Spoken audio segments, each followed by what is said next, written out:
आज हमारा टॉपिक है मानव पाचन तंत्र। ये मैंने जो आपको दिखाया हुआ इस बच्चे ने, ये मानव पाचन तंत्र एप्रन के अंदर डाला हुआ है, ऐसा ही है ना? yes, मानव पाचन तंत्र का सबसे पहला भाग जो होता है वो होता है मुख। मुख का मतलब मुंह। हमारे मुंह में क्या क्या होता है? ठीक है, दांत और जीभ। दांत क्या काम करते हैं? भोजन को तोड़ते हैं, काटते हैं, पीसते हैं, है ना? हम दांतों के द्वारा भोजन को चबाते हैं। लेकिन हमारे मुंह में एक है जीभ। जीभ भोजन को मिलाती है। जीभ के ऊपर लार ग्रंथियां होती हैं। लार ग्रंथियां, वो लार ग्रंथियां लाला रस निकालती हैं, जिससे भोजन मुलायम हो जाता है, नरम हो जाता है और दांतों को भोजन चबाने में आसानी होती है। ठीक है, आपने जो भी खाया दांतों और जीभ ने उसको मुलायम करके चबा दिया, दांतों ने चबा दिया, जीभ ने उसको मुलायम कर दिया।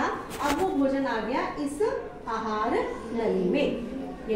ये मुख के बाद क्या आती है? आहार नली, जिसको भोजन नली भी कहते हैं। यहाँ पे जो भोजन चबाया गया था वो अब इस आहार नली से होता हुआ इस अमाशय में आ गया। ये जे के आकार का बना हुआ है अमाशय। भोजन नली में, आहार नली में भोजन के अंदर कोई भी चेंज नहीं होता। जैसा मुंह में था वैसा का वैसा संकुंचन के द्वारा ये सिकुड़ती है और उस संकुंचन गति से भोजन पेट में अमाशय में आ जाता है। अमाशय का आकार कैसा है? जे के आकार का, जैसे इंग्लिश का जे लेटर होता है वैसा है।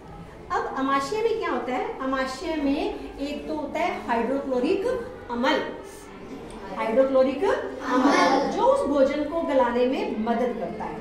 वैसे हम किसी भी चीज में अम्ल डालें तो वो चीज जल जाती है।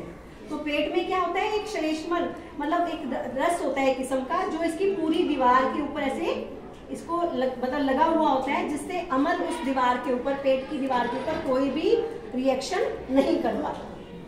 ठीक है, एक तीसरी चीज इसके अंदर होती है जठर रस, जो भोजन को गलाने में अम्ल की मदद करता है। समझ गए यहाँ तक? इसमें तीन चीजें थी, जठर रस, श्लेष्मल और हाइड्रोक्लोरिक अम्ल। अब यहाँ जो भोजन था वो एक गाढ़े द्रव के अंदर बदल जाता है और यहाँ से आ जाता है इस छोटी आंत में। छोटी आंत ये जो है आपको ऑरेंज कलर की पेंट की दिख रही है? yes. ये छोटी आंत है। छोटी आंत की लंबाई होती है 7.5 मीटर। अब जब छोटी आंत में भोजन आ गया, इसको ऊपर रखो। जब छोटी आंत में भोजन आ गया तो यहाँ पे ये लीवर, यकृत, जिसको मैंने यकृत लिखा हुआ है ना, ये हमारे शरीर की सबसे बड़ी ग्रंथि है। यकृत और ये पित्ताशय, ये दिख रहा है आपको, पित्ताशय। यकृत और पित्ताशय अपने रस छोड़ देते हैं छोटी आंत के अंदर। कहाँ डाल देते हैं? छोटी आंत के अंदर। अब जो भोजन अमाशय से छोटी आंत में आया था वो इन दोनों के द्वारा जो रस दिए गए, उस रस के कारण लगभग पूरी तरह से पच जाता है। कहाँ पे बचा पूरी तरह से भोजन? छोटी आंत। वेरी गुड, छोटी आंत में। छोटी आंत में छोटी छोटी उंगलियों के आकार की संरचनाएं होती हैं, जिसको हम विली बोलते हैं।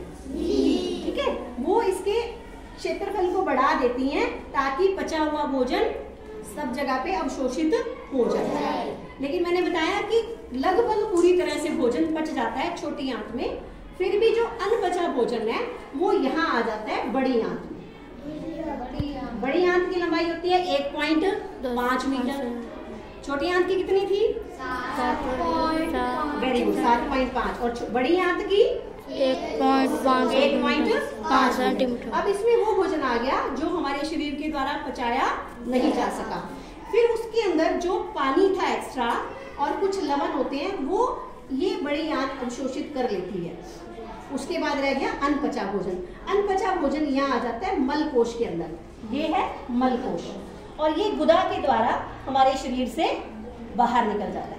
समझ गए? अब इसको पकड़ो, बारिश से पकड़ो थोड़ा सा। अब देखो, जो हमने भोजन खाया वो ग्लूकोज के रूप में होता है।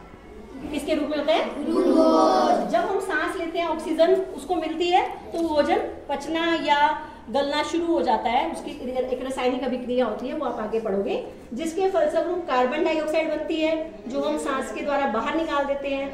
जल उत्पन्न होता है और ऊर्जा मिलती है, जिसकी वजह से हम अपने दैनिक जीवन के जो भी काम होते हैं वो पूरे कर पाते हैं।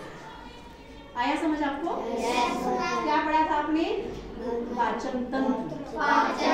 क्या नाम है इसका? पाचन तंत्र।